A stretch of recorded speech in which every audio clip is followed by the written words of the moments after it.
Tant qu'il y a de la vie, il y a de l'espoir. Et devant la mort alors? Eh bien, devant la mort, il y a l'espérance.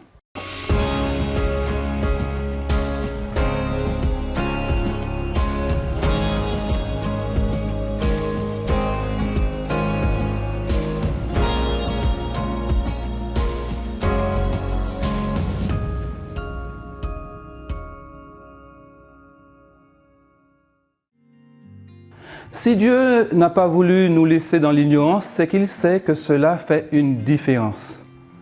Oui, la mort est encore présente pour nous ou pour notre entourage.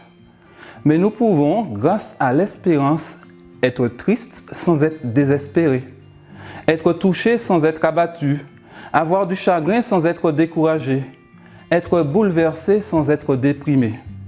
Là est toute la différence. L'espérance n'est pas un déni des difficultés, mais une puissance permettant de les traverser. L'espérance est présente dans tout le texte biblique. Cette projection sur l'avenir se trouve dès la création. « Soyez féconds », dit le Créateur. Ensuite, à Abraham, le Seigneur s'adresse en disant qu'il aura une grande descendance, projetant le patriarche vers un futur qui impacte d'ores et déjà son présent. Nous retrouvons l'encouragement divin à l'époque de Jérémie. « Car moi, le Seigneur, je sais bien quel projet je forme pour vous. Et je vous l'affirme, ce ne sont pas des projets de malheur, mais des projets de bonheur. Je veux vous donner un avenir à espérer. » Le Nouveau Testament n'est pas en reste. Nous y trouvons le texte de cette semaine. « Frères, nous désirons que vous connaissiez la vérité au sujet de ceux qui sont morts, afin que vous ne soyez pas tristes comme les autres, ceux qui n'ont pas d'espérance. Nous croyons que Jésus est mort et qu'il s'est relevé de la mort. De même, nous croyons aussi que Dieu relèvera avec Jésus ceux qui seront morts en croyant en lui. Voici en effet ce que nous vous déclarons, d'après un enseignement du Seigneur. Ceux d'entre nous qui seront encore en vie quand le Seigneur viendra ne seront pas avantagés par rapport à ceux qui seront morts. On entendra un cri de commandement, la voix de l'archange et le son de la trompette de Dieu, et le Seigneur lui-même descendra du ciel. Ceux qui seront morts en croyant au Christ se relèveront les premiers. Ensuite, nous qui serons encore en vie, à ce moment-là, nous serons relevés avec eux au travers des nuages pour rencontrer le Seigneur dans les airs. Et ainsi, nous serons toujours avec le Seigneur. Et jusqu'à la fin, dans le livre de l'Apocalypse, au chapitre 21 et au verset 1 à 5, nous trouvons cette espérance.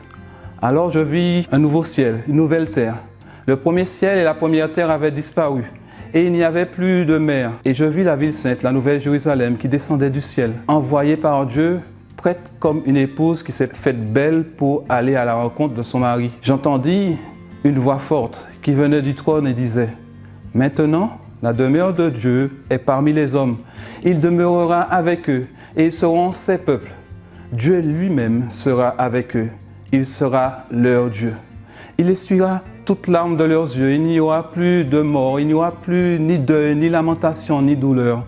En effet, les choses anciennes auront disparu. » Alors celui qui siège sur le trône déclara « Maintenant, je fais toutes choses nouvelles. » Puis il dit « Écris ceci, car mes paroles sont vraies et dignes de confiance. » Alors, chers amis, réconfortons-nous donc les uns les autres par ces paroles. Bonne étude et à la semaine prochaine pour une nouvelle Parole en action.